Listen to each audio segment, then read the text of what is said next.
Welcome into Can We Just Talk? Again, we are the podcast where it does not matter if you live under a rock, because if you do, we'll fill you in on what you missed from this past week's biggest events, stories, and developments in a nice casual conversation. My name's Troy Savino. This week, I'm joined alongside by the usual crew, Jacob Berg, Austin DeSavino, Richie Welbrock, Nick Brzezina, and Chris Sakonis. We've got a lot to get to. Again, on the docket for today, we've got a lot of talk about election week, including the presidential race, the Senate race, so we got to get to that. There is some tabloids flying around, rumors flying around coming from the Kremlin about President Putin maybe being sick. We'll see. We'll talk about that. The legalization of marijuana around the U.S. and some new states, and then some theft to get to about a penguin. We'll have a lot of talk on that, and you will not believe the value of a penguin. So a lot of stuff to get to. Make sure to stay with us. Again, this is Can We Just Talk of the Polar Media family.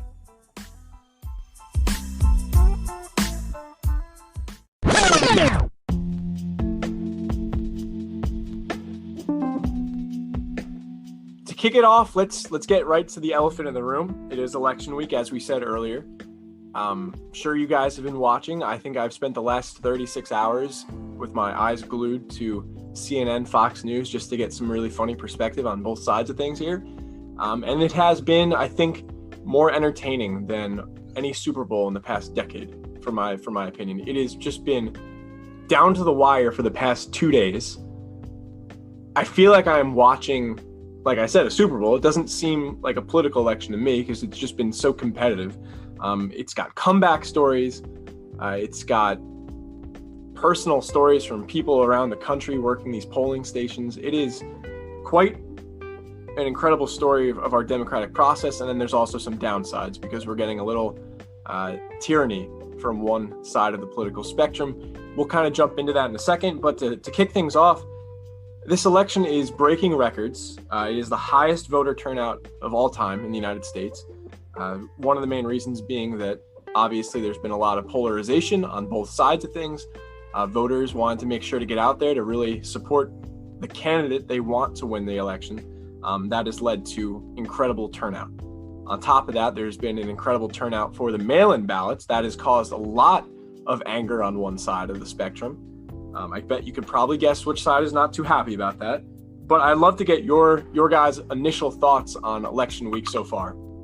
Yeah, go ahead, Jacob. Oh, no. I was just going to say, when it comes to voter turnout, although the disparity, although the contention isn't wonderful, I want to say that I think it's really a good sign that so many people are actually getting involved in our elections. And, if it is the contention or whatever, I think that's unfortunate that that's what it took to get people to come out to the ballots. But it is good to see so many people participating in our democracy.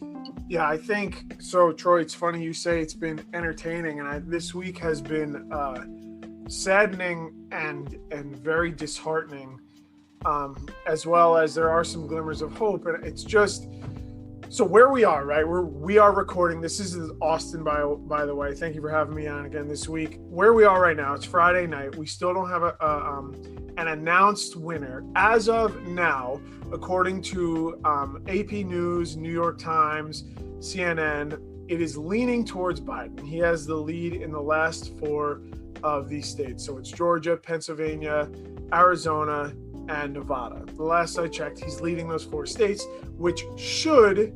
Don't forget about Alaska, man. And Alaska's leaning red. So if those go well, he should be winning the election. But what has been saddening and disheartening is our president, who is supposed to be the leader of the free world, who is supposed to be the best of the United States, who is supposed to be in this position of utmost power and precedent in the world, is acting as if he is a toddler who was denied candy the night of Halloween. This man is petulant, he is petty, he is insecure, and he is short-sighted. He has talked so badly about John McCain that Arizona has turned on him. He talked about so many other bad people, and it's just so disheartening to see this position in office that should be so revered, it should be so professional, it should be so polished,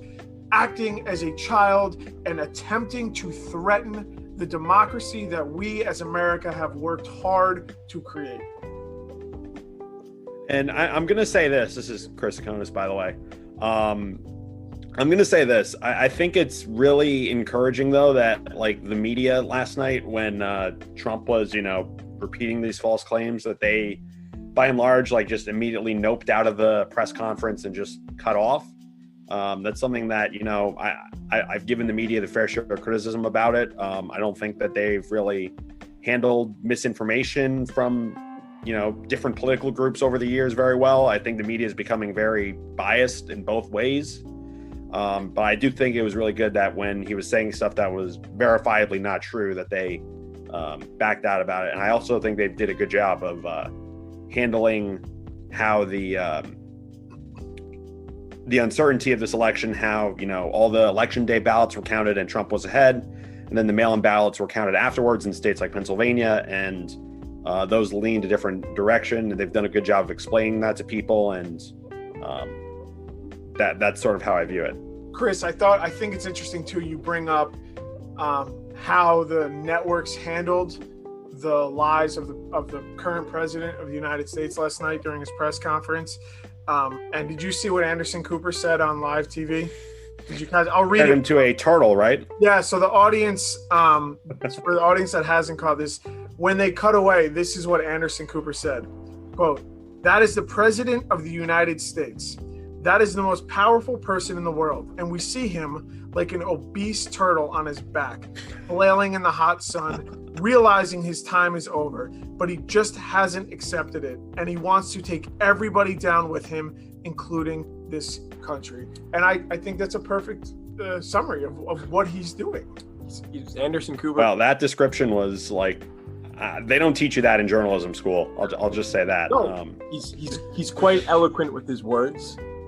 Nikki, Richie, we've got the stars of Polar Music joining us. So Thank you. Thank you. And from an artist perspective, I'd love to get your view on this. So my 2 cents here is this has really been the first year that I've been actually politically active because, well, I'm 19, almost 20, but I'm, so I voted for the first time this year. Congrats. Whoa, we just said that at the same time. You guys related? It's like we're but brothers. anyways, yeah, so this first time I voted, first time I really got involved because I don't really consider myself big into politics. But one thing that I did do this year was like do a little research, and I read, I saw this video about what Bernie Sanders' take on this whole thing, and he kind of like predicted this entire election like spot on. He was like, oh, it's going to come out and see that Trump is winning in a bunch of states really early, often. And then once they start counting the mail-ins, Biden is going to take a huge lead because historically, Democrats vote more mail-in than Republicans. And then once this happens, Trump will start to bring back this claim that mail-ins are fraud and this whole election's rigged. And look what happened. It all came to fruition. I feel like I am beating a dead horse because I feel like I've explained that to a certain group of people a million times this week. It's like, how can there be such a vast disparity between the Republican Democratic Party?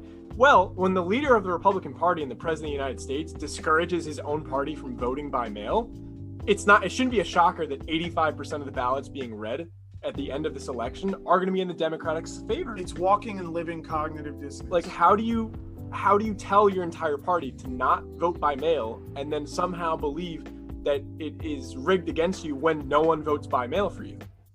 Richie, I mean, tell me. I could see your body language. Honestly, Bradley Cooper wasn't that good he was in The Hangover, right? Yeah. So, I honestly, I didn't like the movie that much. I'm surprised they made so many of them. Well, I see how you're tying this together. Nevada, we're waiting. We're just on Nevada. waiting. I know, that's exactly what I was going for. I'm honestly amazed because I had a couple more things to say that was going to tie it up a little bit better. But yeah, no, we are just waiting. I'm how are they counting these votes? Like freaking Bradley Cooper. like Sesame Street? They must- a 1, a 2, I saw or like the owl with the lollipop. You How know? long it took them to find a friend? I saw something funny that they're like doing a gender reveal for every single ballot, and like, that's how they're determining who's getting it. But I feel like I've been watching Nevada on like on the election poll on Google that you search, and it's been stuck around 75 to 85% for like 36 hours. Like, what I know these people are working really hard. I have to imagine they're just releasing them in a lot larger sums, Yeah. and they're holding it aside for now. But it's been crazy, and I want to point a couple things out. The bit of irony here. Donald Trump was on the record. He said Joe Biden might be the worst candidate to ever run in a presidential election, and he's going to have some of the worst voter turnout. Joe Biden has more votes in a presidential election than any other candidate of all time. He's got nearly 75 million votes. We don't have the votes from ancient Rome. Yes. When they were voting in Well, there Julius wasn't Caesar. 70. I don't even know if there were 75 million people in the world. In the world. I was there. There weren't that many, Austin. Yo, what was it like back then? It wasn't. I mean- it wasn't ancient Greece. It was just Greece for Chris. Yes. That's great. But I do want to point out another thing. I've got a bit of an acronym that is really telling on United States politics. We've been hearing. I don't know if you guys are into TikTok. There's a dance. Renegade. The WAP dance. Music people. I'm sure you guys are familiar. Yeah, definitely. Tried it a Aside couple from times WAP, myself. There's the VAP, and the VAP has a lot to do with American politics. It has to do with voting turnout in around the world, and it has to do specifically with the population, the percent of the population in a country that turns out to an election. The United States, compared to most of Europe, is super far behind in comparison to how other countries rank with voter turnout. For perspective, the United States are around 56% VAP. Other countries like Turkey are nearly 90%. Sweden is above 80. Australia is above 80. Denmark is above 80. And then you have Belgium, South Korea, Israel, Netherlands, New Zealand, Iceland. They're all in the 75 to 80 range. So the United States is always behind. But when you have a leader like President Trump and you have a polarized country from both sides, you get turnout like this. And that's how you see a 75 million vote in the side of Biden, and also plus 70 million vote for Trump too. So it's crazy turnout. So, Troy, if I could jump in, this is Austin. Two quick things, and before we move on to the amount of voter turnout, because I do have some thoughts on that, I want to step back real quickly. I think it's very important to note that the amount of rhetoric that's being spread, misinformation, is very dangerous. And like, we're talking about opinions here, but mail-in ballots are legal. Absentee ballots are legal. Those are not opinions. Those are facts. So if there are people out there that are complaining that they're counting the mail-in ballots, you need to check yourself in the mirror and decide if you're really just salty about the way the election is going right now. Well, the argument that they're having is they think that they're late mail-in ballots. Yes. No. But it doesn't help when Donald Trump also sets the United States Postal Service up to fail before the election. To Austin's point, that is also a fact that some states chose to accept mail-in ballots as long as they were postmarked on the day of the election. I think this was, part of an effort to make sure that, the post office, who are, now getting, thousands and millions, of ballots, that they have at least a little bit of leeway to deliver the mail as opposed to receiving it. I think it was definitely, I agree with the growing sentiment here that it was definitely inappropriate of Trump to say that they shouldn't be counting those ballots. And you can't, and like, Trump is being hypocritical because during COVID, he was saying, no, the states have all the power. The states need to do what they want. States have the power. And then during the election, the states make these decisions, and he's like, wow, that's not right. I'm going to sue. I digress. Back to your original question, Troy. Voter turnout. I want to be very, very, very clear. Our voting system is set up to suppress votes. There are no questions about that. We would have a lot more voters if our voting system was set up so it was accommodating to all and it was encouraging to all. What has happened in Georgia this year? It's not because Georgia all of a sudden turned blue. It's because more people were able to go vote, or more people put in all of the necessary effort to jump over the unnecessary hurdles to make their vote heard. The United States is a tremendous country. We're very young. We have a lot of growing to do. We're not even 300 years old. There's other countries that have been around a long time. We have a lot of growing. One of the things we need to do is to make sure voting is accessible to everyone. It's 2020. Why are we doing paper ballots? If I can file my taxes online and the government can take money from me, why can't we do votes? There's a lot of security issues when it comes to that. Like, but that's not alleviated by mail-in. Like, people still it makes say that's it makes it less accessible to other nations like China and Russia. But sure, that didn't really help too much in 2016. Help. And it's not saying take away one or the other. So like the elderly aren't tech savvy, they can still do paper ballots. Anyway, I'm sorry, I'm taking up all the time. I just have lots of thoughts on this.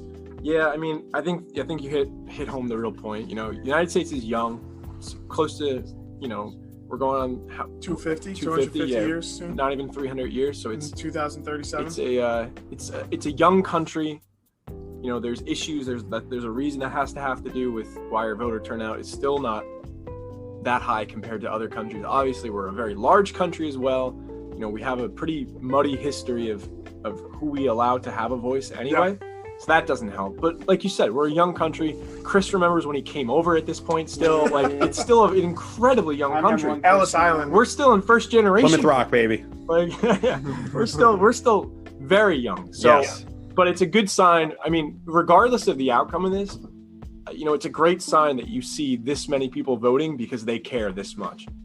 You know, I wish it didn't have to come this way for people to care this much, but nonetheless, the positive you can take away, there's 75 million people voting for the president they want to run this country, and there's still a lot of votes to be counted. So I'm sure that number will rise even more.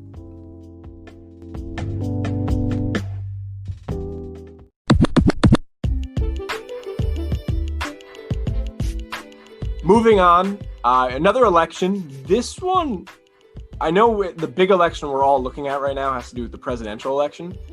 This one is a very quiet one, not because it's not important. Sorry, that's a dog making that noise. Not just any dog. That is Ali not just Collie, any dog. baby. He's leaving now, so the noises will be gone. So, as I was saying, the presidential election has really caught the eyes of everybody, and there's a race that is incredibly important. That isn't getting as much attention, and it has to do with the Senate. Right now, the Democrats, correct me if I'm wrong, they have the majority in the House of Representatives. They are looking like they might have the presidency, assuming that this is probably going to go to court. There's probably going to be a lot of things we have to work through before Joe Biden actually steps into that office. Again, it's not officially over, but that's just how it's looking right now. And now, for the Senate, the election, there's two candidates, I believe, in Georgia whose election is now going to be turned into a runoff election because the lead candidate didn't have that 50% mark they had to hit. What that means now is there's going to be another election, a runoff election, like I said, on January 5th of this year. And the winner of that will take control of the Senate. So if the Democrats win that, they take control of the Senate. If the Republicans win that, they take control of the Senate. What that means is for the Democrats, if they win that election, they would have control over the Senate, the House of Representatives, and the presidential office. That's huge for the Democratic Party. And on the other side, the Republicans are going to really, really dump a lot of money into that to make sure that they don't lose control over all three. They didn't have control over the House of Representatives, but they really don't want to look at a government run by three branches of the Democratic Party. So it's going to be a lot of money dumped into local elections in Georgia in January. Yeah. Honestly, just getting back to what Troy was saying here about the Senate, I think the Senate is, vastly undervalued when it comes to popularity. I think that in some cases, winning the Senate, having the majority in the Senate can also be more important than winning the presidency. And I think that's something that we've seen over the course of these past 4 years, where we see that, Trump is able to get his policies through because he has that majority in the Senate. And there have been a lot of votes that are directly along party line with a lot of value including some of the Supreme Court justices. So honestly, the Senate's very important. But before I turn it over to Chris, because I want to get his perspective on this, I mean, you saw when President Obama was in his terms.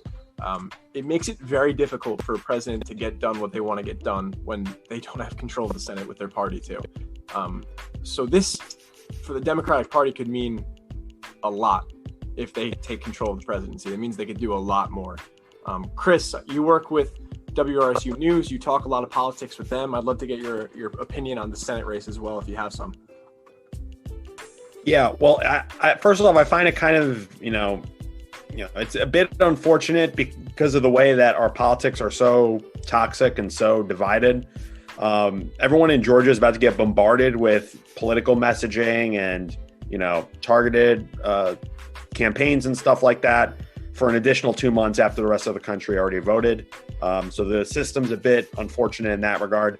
I do find it very interesting because I can't really remember a time when control over an entire part of the Congress boiled down to essentially one seat. So there's going to be national attention and national fundraising going into this race like you've never seen before. It'll basically be like a mini presidential election, except it's just in one state. And that's something that, we've had special elections and runoff elections before, but I can't remember, unless I'm forgetting about something, a time where it had as big implications as it does now. And you would remember you're going to see way better and more than all of I us. can't think of a time. This is, like you said it perfectly. It's going to be like a mini presidential election. When that much rides on a local election like this, it's huge. It's going to be presidential type funding going into these campaigns. So it's talk about a year for Georgia. Georgia has all eyes on Georgia for this election and now for the Senate election and the runoff election. So Atlanta is famous for losing leads, and Georgia is famous for losing leads. The Republicans are going to think the same thing if it plays out the way it does. And also, one of the other things about the runoff election is that if it does happen, it's going to be held. What did you say, Troy? In January? I think so. I think it's January 5th. Yeah. If you're 17 now, but you turn 18 by December 12th, then you will be eligible to vote. So, if that's just an extra, if you're 17 and you're sitting there watching this election, you're like, I wish I could have voted. I live in Georgia. My vote would count so much. This is an opportunity. I know we have a lot of listeners in Georgia. Go out and vote if you can. Make sure you're registered to vote. It's if anyone ever tells you this year really proves that every single vote matters. By the way, just aside from 2020's elections for president and Senate, for the Democratic Party, for Georgia to turn blue, it really speaks to what's happening in this country right now and how many people are so unhappy with the president and the current setup we have running in the government. Georgia has been the white whale for the Democratic Party for a pretty long time now. It's been the state that they talk about. Maybe there's a chance they flip that. Obviously, Atlanta is a huge Democratic city, but it was still always that white whale, the state that wasn't flipped. And now we're seeing Georgia become the state that is flipped. And not only is it flipped, it's really having a huge impact on the election. It couldn't come at a better time for the Democratic Party. Nikki, I see your body language. You got something? Yeah, I was just going to provide you with a sweet statistic. Hit us. It's the first time Georgia has flipped blue since 1992. Yeah. And that was Bill Clinton. Yeah. That was Bill Clinton. That was the He was last from one. the South. Yeah. Well, that was the last one-term president as well. And just again to go back to our first topic, I encourage everyone to go watch the concession speech that George H. Bush gave in 1992 and look at what we have currently bumbling around on Twitter right now. And just ask yourself, is that who I want to be the leader of this country? Yeah. You go. No, you go. I'll finish it. Another great thing to watch is I think it was when I think it might have been Who went against Obama the first time he ran? McCain. McCain, yeah. John McCain. If you watch the debate videos from when McCain was going against Obama, and the whole like publicity around that, like there's some videos where like people grab the mic like at a McCain rally and talk about how they're afraid of having Obama as president because he's an Arab, and McCain like steals the mic away from the person and says like, no, that's not right. I trust, like, if Obama wins this election, I trust him that he can run this country. He's a family man. And like, you have not seen anything near that this year. It's like, it's laughable. Yep. I do commend, I mean, Joseph Biden. He came out, he gave a Joseph, what are you, his friend? that was what was on the ballot. Hey, Joey. Joseph! It was on the ballot. So pretty much, I mean, Joe Biden, he came with a really, really well-timed speech, regardless of whether or not he wins the presidency. I mean, the key message that any president who's stepping into this position should be saying is we need to unify. We can't continue to divide. And that's been the growing issue, I guess since 2016, maybe before. I mean, there was obviously some growing hatred in this country towards both sides. But to kind of wrap it up, I mean, we'll stop talking election because I'm sure you've heard a lot about the election this week. It's really been the only thing on the news. I mean, we'll get to some more fun topics, but you know, it's what Twitter has been doing with President Trump has been really not eye-opening, but just kind of sad to see. Not that Twitter shouldn't be doing this, they should be. But I think I said this to you, Jacob. It's really like the president should never be censored on Twitter. Should never need to be censored on Twitter. But when you have someone like Donald Trump who's acting like a dictator and a tyrant, like measures need to be taken that are unprecedented. And that's what happens with Twitter when they have to start, you know, watching what he is saying and putting out notifications to their users saying like, hey, this isn't true. We're not going to let you like it. We're not going to let you retweet it because we don't want to spread this because it's not true. I can see that coming from a cult leader. It's sad when that is the current president of the United States who is spreading that type of misinformation. And if you truly believe that, take it to the court of law. Don't just throw it out there. You have to understand your voice is powerful. And unless you are 100% certain and it is proven in the court of law, you are spreading false information that has no proof behind it. And it's sad because he's acting like a tyrant. He's acting like a dictator. He's not acting like the president of the United States.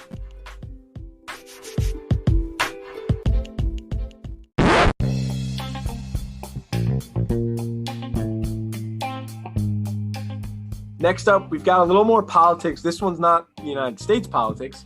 A report coming from U.S. News. There were some rumors flying around coming out of the Kremlin that Russian President Vladimir Putin was possibly showing signs of illness. He was showing some possible signs of Parkinson's disease. From the Kremlin, they have denied these reports. They have said he is in excellent health, but an interesting story has come out saying that there were videos showing Putin involuntarily trembling and showing signs of pain, along with reports of prior medical conditions. This led some reporters to believe that he might be showing signs of that illness. Again, the Kremlin has come out saying these reports are completely false. There's no proof behind it.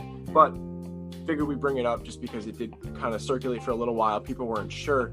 And this is the first statement coming from the Kremlin denying these reports. He was probably just watching The Notebook for the first time. I mean, probably got him really emotional.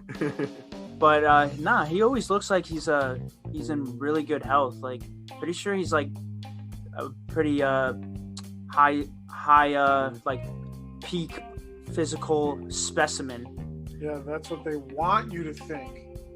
Well, I ain't about no Kremlin. Come on, Austin. I don't have any doubt.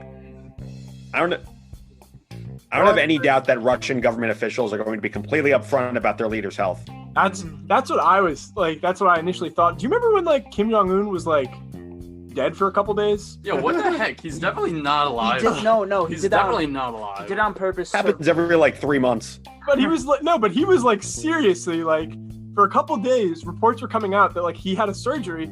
It went really, really bad, and he was like dead. There were like So are you reports. saying this is a robot Putin right now, and he's just No, like, I'm on talking the about fritz? I'm talking about Kim Jong Un, and so who said it? I don't know. Someone Richie. Chris said it. That like maybe that they're not What? fully reporting what's true. I know, Again, that's Russia and North Korea, very different.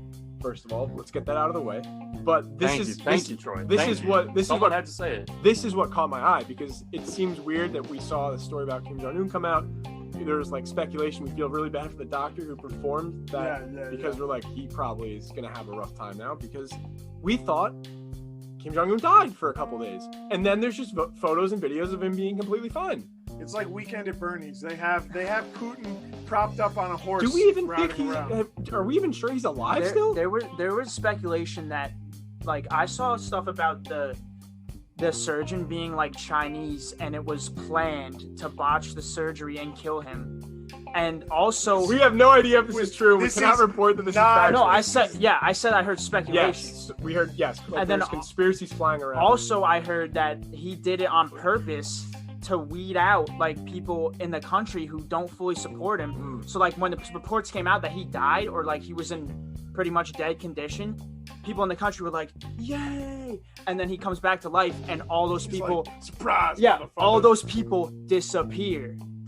That's I remember this happening. Like that's a real tyrannical thing to do, dictator thing to do. So this is a very different situation with Putin, obviously, but I just thought it was kind of similar with the fact that, you know, it's another leader of a country that has some possible dark sides to it. I don't know to what extent. I don't really think any of us really know to what extent. But the Kremlin is saying that it is completely false. Putin is in excellent condition. I mean, we've all seen the photos of Putin. I mean, we've seen the shirtless photos of Putin. The guy's, 68 years old now, and he looks like he's no older than 45. I mean, I wouldn't say he looks better than like Jacob or I, but I don't know. he's still I doing don't know. pretty good. I'll give him that. I don't know. He's got that good physique. Just to be fair, to put us back in context here, yeah, we pointed out that probably the Kremlin has some incentive to lie about the health of, So does the White House. of Vladimir Putin, but the report initially came out of a tabloid magazine, so obviously they're getting a whole bunch of attention from this story, and you know they also don't have to necessarily tell 100% of the truth either. So it's really a confusing report, a confusing response, but it does just beg some questions to be asked. This is a confusing podcast today, I'll say. Yeah. Putin's probably We're talking fine. about it. We are all over the place, I feel. Putin is probably. I mean, we've had some pretty all over the place episodes. I think this has been the most focused one of anything. We're just on politics. Really? We talked about. Well, no, We no, talked I don't about mean green dogs in topically. the I don't past mean and- topically. I just feel like with what we're saying. I don't know. It's fine. All right. I'll let it slide this time, Troy. But next time, I want to see the manager. Well, I'll tell you this much: Putin's not losing any election anytime soon. No, that man is undefeated. Oh, he's not. You want to talk about voter suppression? Trump is trying to get some advice. How do I not lose any election I will ever be He wants involved to be in? like Great him. guy. And yeah, like you said, I think Putin is probably in okay health. Like you said, it came from a tabloid, the initial report, so there's probably, you know, falseness to those claims, and the Kremlin not too happy about it, and they're reporting he's in good health. So if you are a Putin fan, you can rest easy tonight. Likely. Starovinsky.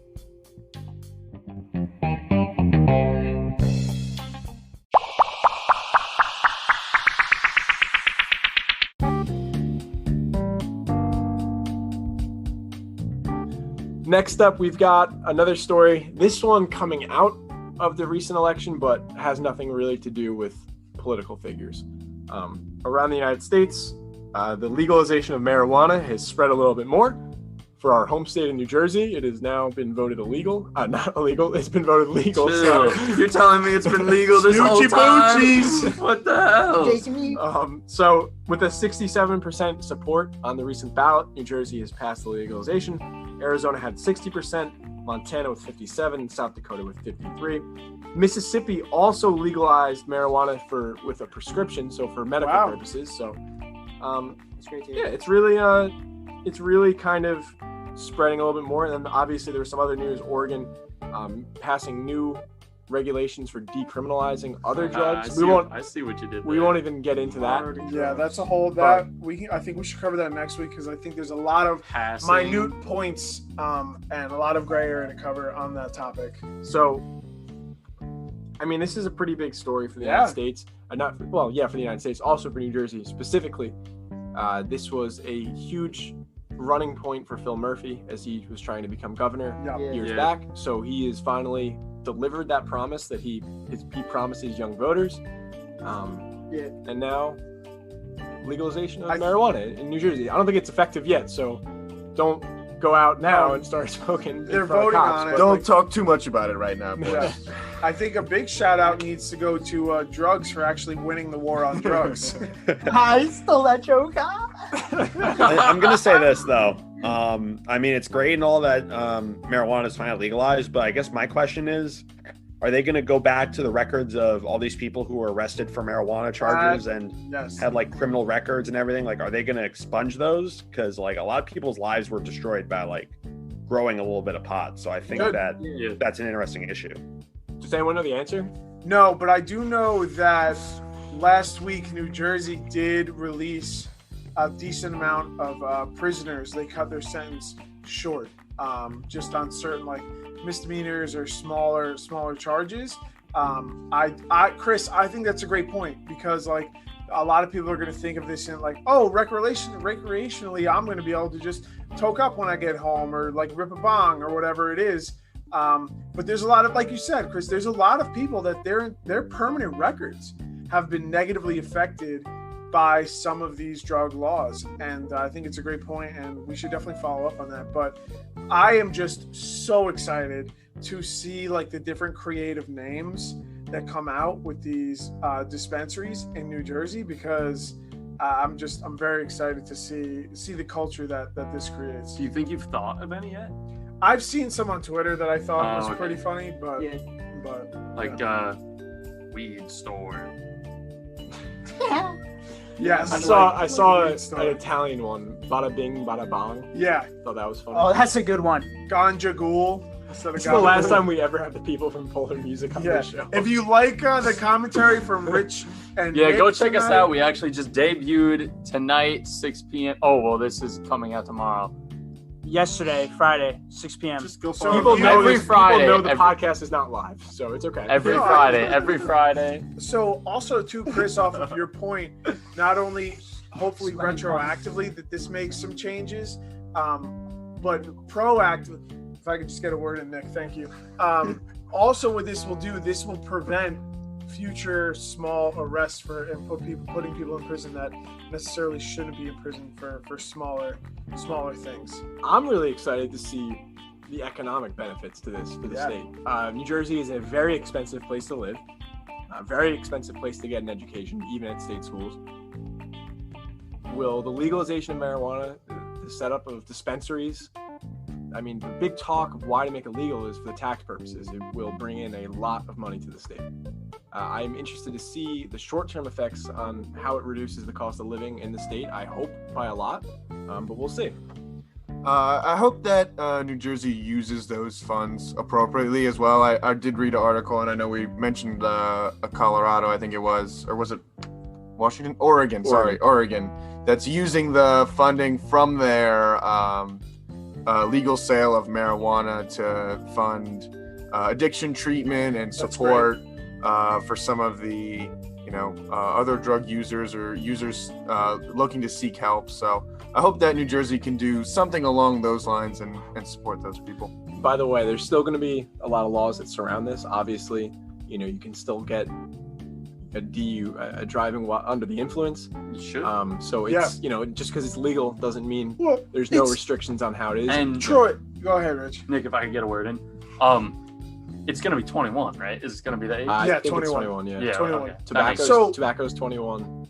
Liquor's 21. I've seen some arguments where people are like, oh, well, now this is legal. People are going to be driving while high. How are we going to test? First of all, it's illegal to drive while high now, and it's going to stay illegal to drive while high. So there's a lot of straw man arguments out there, but I'm excited that we are taking a step as a state and as a country towards a little bit more of a progressive view on certain things. Yeah, the first step was taken. We'll see how private companies take this stance. We'll see how it affects employees. We'll see how it affects.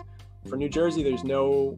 Well, I mean, there are the Devils, I guess. We'll see how it. I'm really interested to see how it affects athletes as well. I mean, that's where you see use pretty high to deal with certain ailments that you have from playing in a physical sport, and the leagues have strict protocols when it comes to marijuana usage. So I'm interested to see how this really affects, for one, the private sector with companies and employees who in the past had to take drug testing, would have to pass and not have any signs of showing marijuana, and then also in athletics, obviously, just because we all have an interest in sports. So there's a lot of things to watch coming out of this, and we'll have to see how this really unfolds. And in the coming years, it's going to be interesting to see how it really affects New Jersey.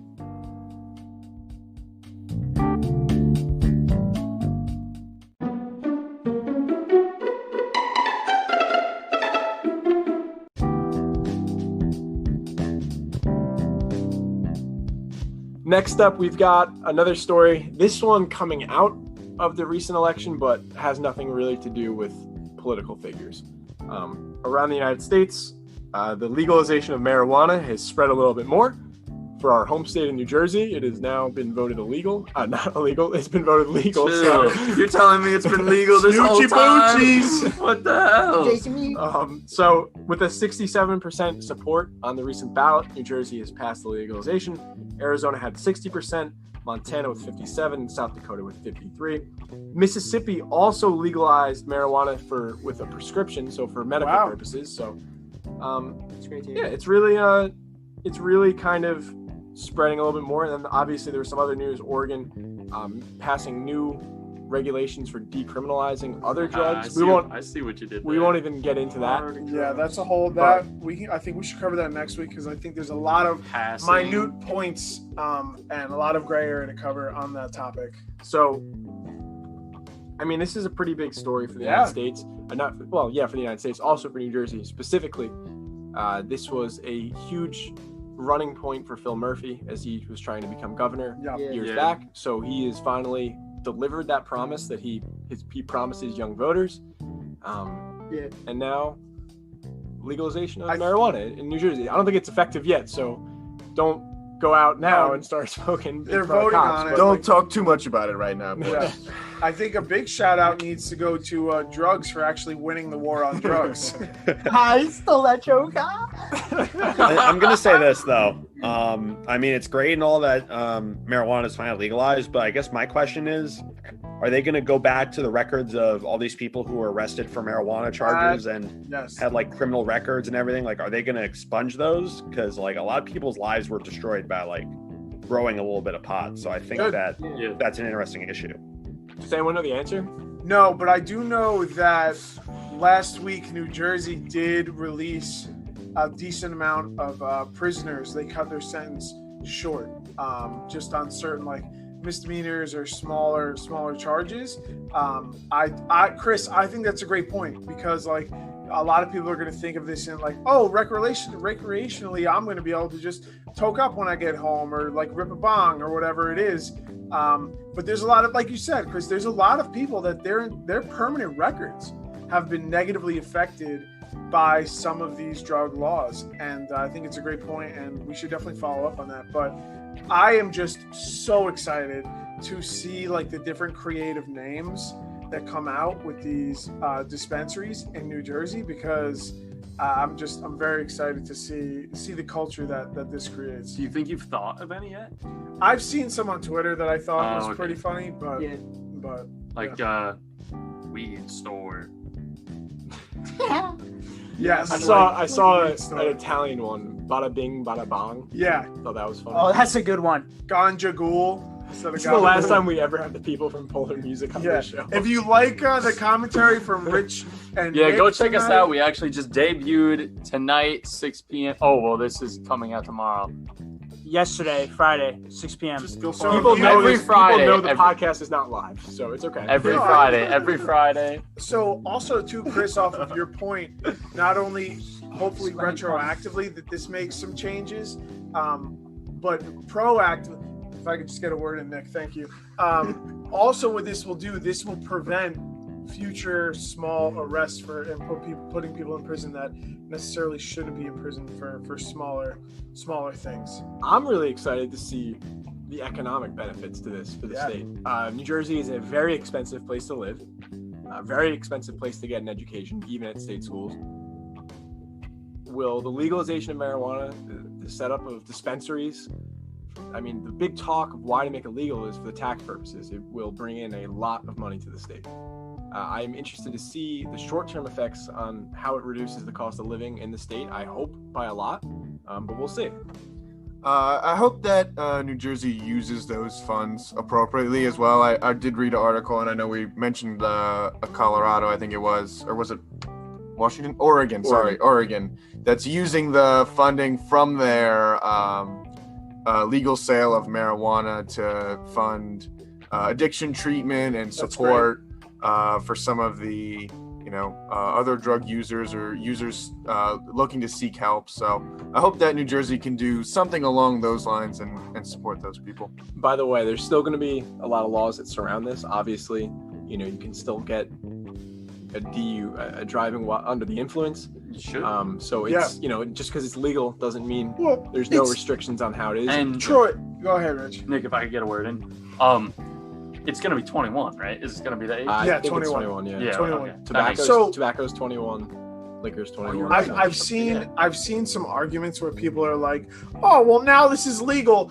People are going to be driving while high. How are we going to test?" First of all, it's illegal to drive while high now, and it's going to stay illegal to drive while high. So there's a lot of straw man arguments out there, but I'm excited that we are taking a step as a state and as a country towards a little bit more of a progressive view on certain things. Yeah, the first step was taken. We'll see how private companies take this stance. We'll see how it affects employees. We'll see how it affects. For New Jersey, there's no. Well, I mean, there are the devils, I guess. We'll see how I'm really interested to see how it affects athletes as well. I mean, that's where you see use pretty high to deal with certain ailments that you have from playing in a physical sport. And the leagues have strict protocols when it comes to marijuana usage. So I'm interested to see how this really affects, for one, the private sector with companies and employees who in the past had to take drug tests and would have to pass and not have any signs of showing marijuana. And then also in athletics, obviously, just because we all have an interest in sports. So there's a lot of things to watch coming out of this, and we'll have to see how this really unfolds. And in the coming years, it's going to be interesting to see how it really affects New Jersey. If I could just get a word in. Dude, Nick wouldn't shut the fuck up, dude. Dude, I was just saying, he's the worst. I'm not political at all. I'm not either. That's why I I've didn't say not anything. been saying anything. Should I keep the Colorado thing? What is it? It's like they're converting like ski things to you can like eat out of them outside. Does that make any sense? Ski resorts or gondolas? The gondolas. What do you mean? Nah, skip it. Skip it? Okay. All right, we're gonna get to Penguin Thief. Oh yeah. Thief or theft? Wait, Thief. Let's go. He sold them on Facebook? What the fuck is wrong with this guy? Oh my god. All right. You ready, Chris? Give us the thumbs up. Yeah, I'm ready. Okay. Does my audio sound better? Or is there still a problem? I sound unplug the headphones. I think it sounds great. You sound good. You sound dreamy. You sound like Frank Sinatra. All right, you ready? Last up, we've got a hard-hitting story. Has to do with a thief who stole some penguins and sold them on Facebook. And I said that right. A former bird keeper who stole a pair of penguins from a British zoo sold penguins on Facebook and now has been sentenced to 32 months in prison. It was all jokingly that when we brought this up a few weeks back, we were talking about a lemur that was possibly stolen, and we had one person jokingly confess to stealing a lemur across the country. What have we started? What is this? Oh, and no. now He's doing the air quotes for those that air quotes, listening. as that is Jacob we were talking about. He was saying how he was on the inside and he knew how to get the lemur out of there. So I'll tell you what. This story.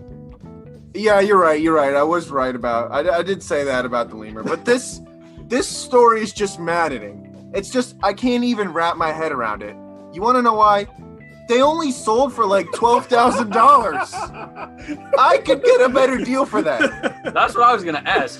Coming from someone Honestly, experienced in buying, this and is selling, mind-boggling. and If any of our listeners at home are inspired, feel free to reach out. That's a good deal on Facebook. So Some I people feel like charge that a lot is- more for less things on Also, Facebook. think about like going on the Facebook Marketplace to buy a couch, and you're scrolling, and it's like Peter the Penguin, $1,200. Didn't know I needed that, but So I joke. Did someone buy it?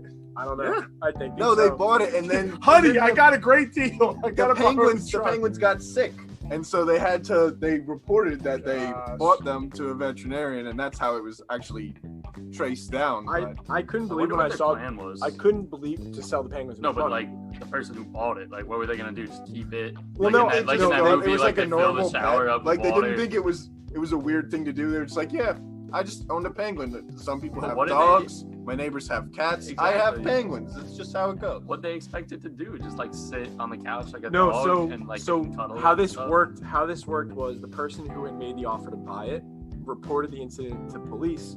When he went to go buy the penguins at the house, the police were there with them to arrest the man who was selling the penguins. You know, it's not hard to figure out where the penguins go when it's the bird keeper who steals them from the zoo. So, That's why Jacob Thank is so good at well, it. I said it jokingly a while ago. It's not we an were- easy thing to do. We were talking about the lemur escaping to go meet up with the penguins in Madagascar, and then a few weeks later, there's penguins being stolen. So, like, it's a crazy world out What's there. next? What is? I don't know. There was a giraffe. There was I don't know how you get a giraffe out of a zoo. You I can't mean, sell you a could giraffe probably on get it Facebook. There's a hippopotamus. That's even harder. How do you sell a giraffe on I Facebook? feel like a hippo is easier than a giraffe. You gotta have high ceilings. No, Easier. It's like the deadliest a animal. hippo will kill you. Exactly. That's what I'm saying. It could just bust its own way out. Yeah, How but is we're that talking easier about to stolen. sell? Have you? How do you steal a hippo? They're hungry all the time. You get in Put its little head. white Yeah, balls you in get in front its of it. head and you persuade it to come with you. You leave a trail of breadcrumbs into the back of your Chevy pickup, Stupid- and it gets in. Chris, giraffe isn't gonna Hippos do are anything. much more dangerous. I know from experience. He's tried. It's not worth the money. No. Chris, thoughts, please. I mean, I just cannot believe that this would happen to these penguins. I mean, first off, penguins are, you know, one of the easier ones to steal. Like, as you mentioned, a hippo would just be completely impractical by any stretch of the imagination. So I don't even know why that was brought up. But What do you guys think is the easiest animal to steal? If you have I mean, penguins have to be up there. They can't fly. They're small. Probably the by far clouds. the hardest. zoo They can't fly. What are they going to do? What are they going to do? Animal. When have you ever got a squirrel to do what you Oh, want? the peacocks. Those things aren't even in cages. They just let them walk around the zoo. You want to go touch a peacock?